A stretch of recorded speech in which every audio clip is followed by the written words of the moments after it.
नमस्कार। सत्य से साक्षात्कार के इस अंक में आपका स्वागत है। मैं हूं प्रदीप सिंह। किस तरह से नेता सिलेक्टिव होते हैं, उदाहरण देने के लिए, नैतिकता का डंका बजाने के लिए।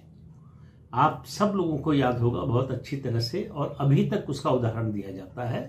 पूर्व प्रधानमंत्री लाल बहादुर शास्त्री ने रेल मंत्री रहते हुए इस्तीफा दे दिया क्योंकि एक रेल दुर्घटना हुई, उसकी उन्होंने नैतिक जिम्मेदारी ली और कहा कि मैं रेल मंत्री हूं, मेरे रहते हुए ये दुर्घटना हुई है, इसलिए जो है मुझे इस्तीफा दे देना चाहिए, और इस्तीफा दे दिया। नेहरू जी के पास इस्तीफा लेकर गए, वो मानने को तैयार नहीं थे। उन्होंने कहा कि नहीं, मुझे इस समय जाने दीजिए, मेरा बने रहना इस समय ठीक नहीं होगा। उनका इस्तीफा मंजूर हो गया। इसका उदाहरण आज तक कांग्रेस देती है।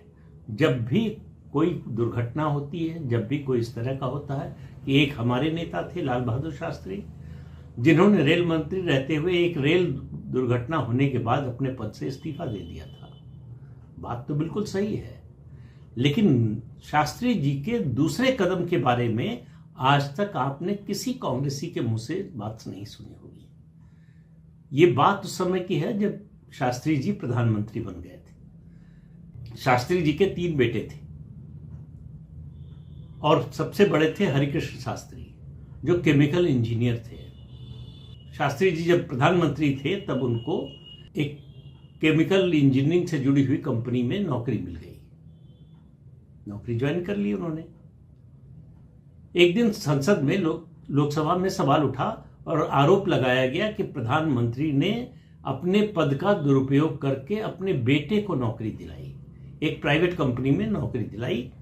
और तमाम तरह के जब इस तरह के राजनीतिक आरोप लगाते हैं तो बहुत तरह की बातें होती हैं। हुई, शास्त्री जी खड़े हुए, मेरी जानकारी में ऐसा नहीं है, लेकिन मैं पता करूंगा, और अगर ऐसा है तो या तो मेरा बेटा नौकरी में रहेगा या मैं प्रधानमंत्री रहूंगा।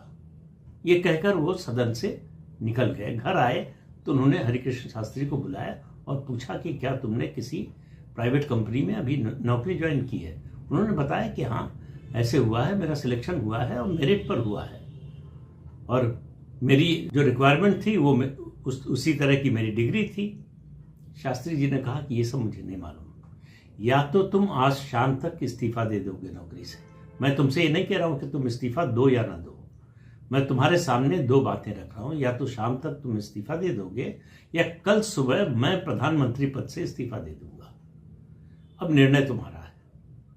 हरिकृष्ण शास्त्री ने उसी दिन इस्तीफा दे दिया, और अगले दिन शास्त्री जी ने सदन में घोषणा की कि मेरा बेटा अब किसी कंपनी में नौकरी में नहीं है। जिस कंपनी के बारे में कहा जा रहा था उसकी नौकरी उसने छोड़ दी है, और मेरे कारण उसका सिलेक्शन नहीं हुआ था, न नियुक्ति हुई थी। तो ये उदाहरण शास्त्री जी ने पेश किया नैतिकता का, लेकिन नैतिकता के इस उदाहरण के बारे में कोई कांग्रेसी कभी बोलता नहीं। अब जरा तुलना कीजिए, और एक बात और याद रखिए, इस तरह की नैतिकता का उदाहरण गांधी नेहरू परिवार के किसी व्यक्ति ने कभी नहीं दिया। बात है, इंदिरा गांधी प्रधानमंत्री थी, उनके बेटे थे राजीव गांधी, लंदन में पढ़ रहे थे, 12वीं में पढ़ रहे थे।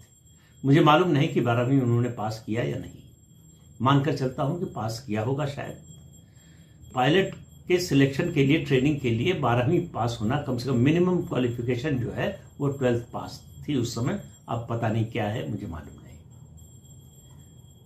तो वो पायलट ट्रेनिंग कोर्स में उनका एडमिशन हो गया, और इंदिरा गांधी के प्रधानमंत्री रहते हुए सरकारी एयरलाइंस, इंडियन एयरलाइंस में उनको पायलट की नौकरी मिल गई।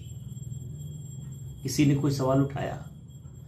इंदिरा गांधी ने कहा कि मेरे रहते मेरे बेटे को सरकारी एयरलाइंस में नौकरी कैसे मिल सकती है? किसी ने नहीं कहा। जब तक संजय गांधी का निधन नहीं हुआ हवाई दुर्घटना में, तब तक राजीव गांधी पायलट की नौकरी करते रहे, और तब तक इंदिरा गांधी बीच का 77 से 80 का दौर छोड़ दे, इंदिरा गांधी प्रधानमंत्री बनी रही।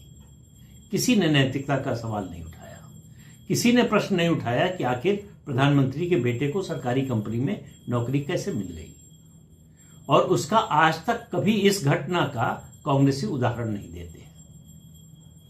तो ये जो डबल स्टैंडर्ड है, कांग्रेस की जो समस्या है वो सबसे ज्यादा डबल स्टैंडर्ड की है। जो गलत किया वो तो अलग बात है। कौन नेता है इस समय देश में जो इस तरह का कदम उठा सके? या कौन था? लोग कहते हैं कि अब राजनीति बहुत बुरी हो गई है, जब बहुत अच्छी थी तब किसी और नेता का उदाहरण दीजिए जिसने ऐसा किया हो। तो उदाहरण देने के लिए बड़ी हिम्मत चाहिए होती है, और हिम्मत उनमें आती है जिनकी ईमानदारी में निष्ठा हो, जिनकी नीयत साफ हो। शास्त्री जी ऐसे थे। गांधी परिवार में ऐसा कोई नहीं था। जवाहरलाल नेहरू के प्रधानमंत्री रहते हुए उन्होंने ही बनवाया अपनी बेटी को कांग्रेस का राष्ट्रीय अध्यक्ष, और इंदिरा गांधी के प्रधानमंत्री रहते हुए हालांकि पद तो नहीं मिला संजय गांधी को, लेकिन वो डी फैक्टो प्राइम मिनिस्टर के रूप में काम करते थे।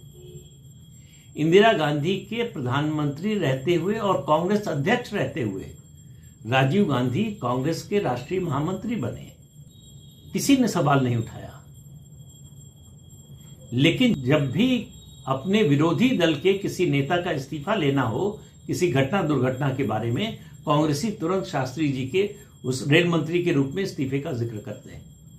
ये फर्क है कांग्रेसियों में और दूसरे दलों में।